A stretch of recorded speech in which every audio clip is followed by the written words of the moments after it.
Hey, Chris Lipe here with 3 huge tips to help make you a way better background vocalist.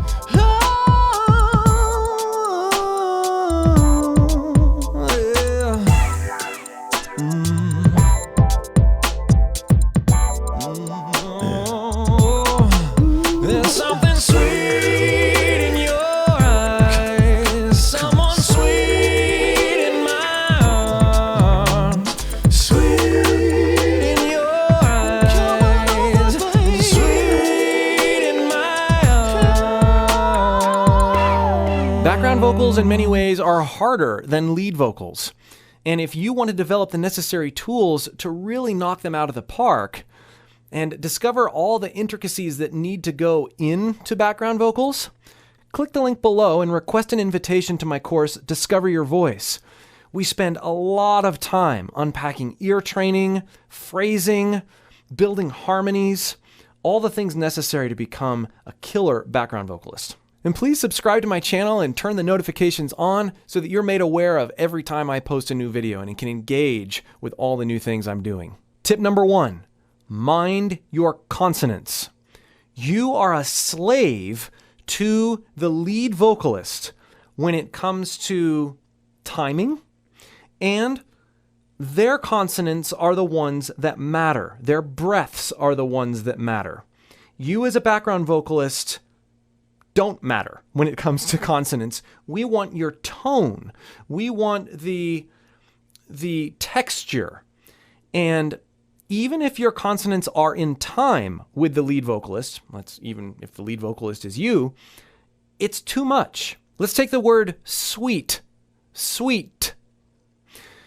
As you heard in the track in the beginning, we're not going sweet. Listen to the T's. Sweet. It's not really there. Sweet. Sweet. We want that tone out of the background, but I didn't go sweet. If you listen to the lead vocal, Sweet in your sweet, that was closed. But what this does is it allows for this freedom of texture without the need to be completely in time, and lets the background vocalists be more free to be that texture without being rigid. That puts so much more feel and emotion and allows for so much more freedom as a background vocalist.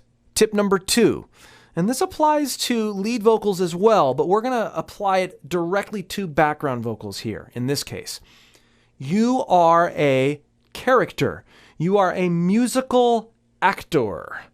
And what that means for background vocalists is, and this of course applies differently in different genres, but it applies everywhere.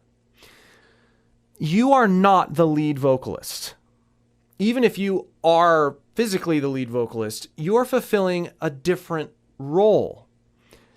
That comes out in the way you handle consonants, but it also comes out in the way that you meld your voice into the lead vocalist while providing intentional textures and tonal qualities that do not exist in the lead vocalist. So there's this divergence that happens, right? We want to meld with the lead vocalist while providing contrast at the same time. Let me show you an example. sweet. Now, what I want to point out here is, in addition to the consonant thing that I talked about earlier, listen to the breath that happens afterward. Sweet. Sweet. It happens on every track. And so when you, all of these doubled ones, Sweet. there's this breath that happens afterward that you can really hear in the context of the lead, which I do not do that breath. It's something I've added to create a texture, a different character, if you will. Something sweet in your eyes. So it's not there.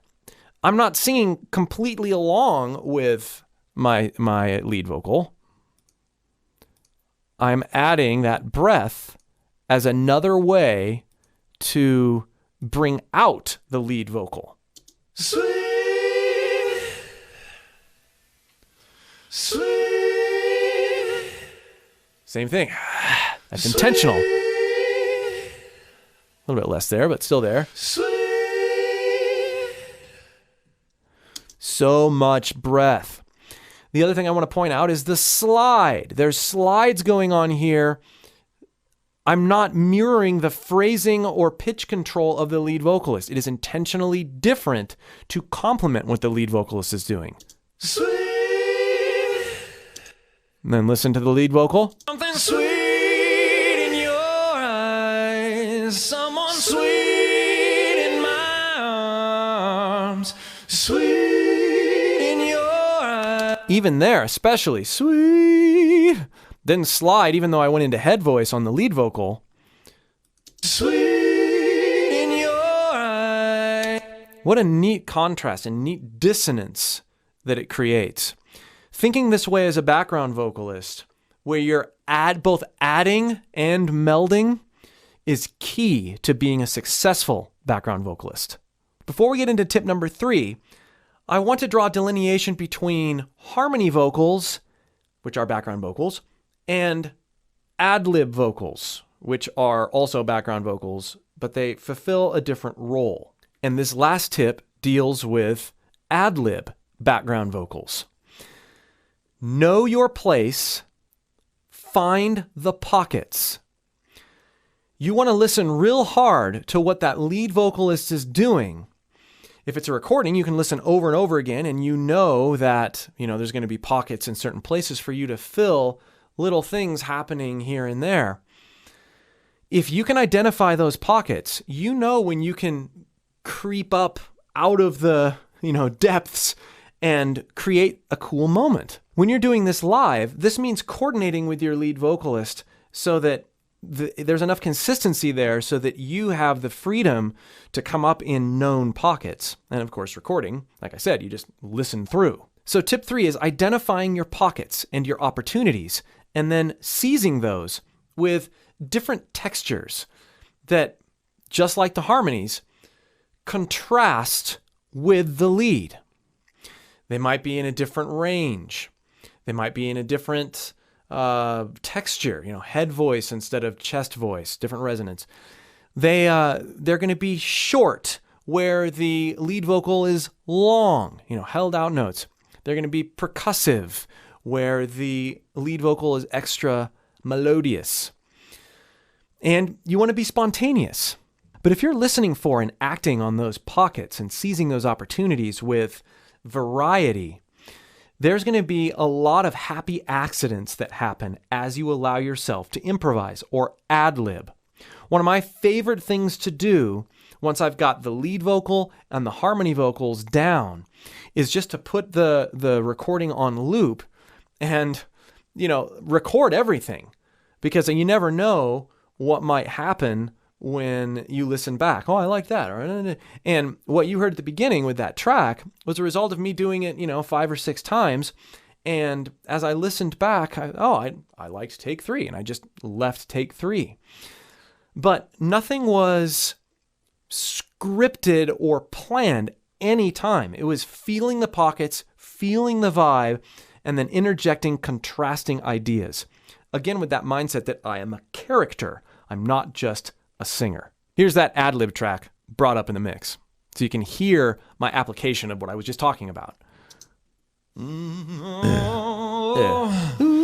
something sweet in your eyes, someone sweet in my arms, sweet in your eyes. Come on over, baby. Sweet in my arms.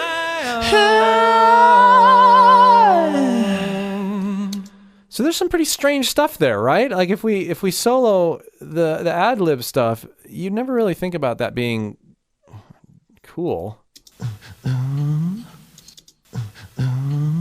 But in the context, Sweet, sounds really cool. sweet in my arms, sweet in your eyes. Come on over, baby. So right there, there's this arms. I'm ending on the lead. There's this little pocket that I can put this nice, very different character. It works really well. Come on over, babe. And listen to these.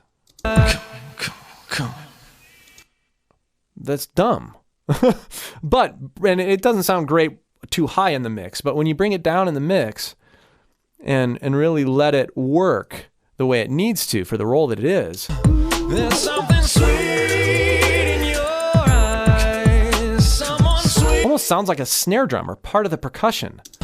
There's something sweet in your eyes. Someone sweet in my arms. Sweet. Oh. And there, I just left that in. That wasn't really even planned. It was, well, none of this was, but it adds a neat texture, a neat spontaneity to it. There's something sweet. Now I'm climbing. Whoa, ooh. Kind of completed that pentatonic scale there. There's something sweet in your eyes. Someone sweet in my arms. Sweet in your eyes. Come on over, babe. Sweet in my arms. As I'm going down in intensity with my lead, I am bringing up the intensity with that background, and that needs to be placed way down in the mix, that ending part. But it's a nice contrast to the end of that phrase with the lead vocalist being prominent. All of these tips rest very prominently on having a well-developed musical ear, being able to hear harmonies, understanding how major scales work, sound, and feel in your own voice, being able to understand theory well enough to pull out chords and make chords with your voice, understanding and being able to apply on the fly with ad-lib vocals what you're doing and how it fits with the lead vocal.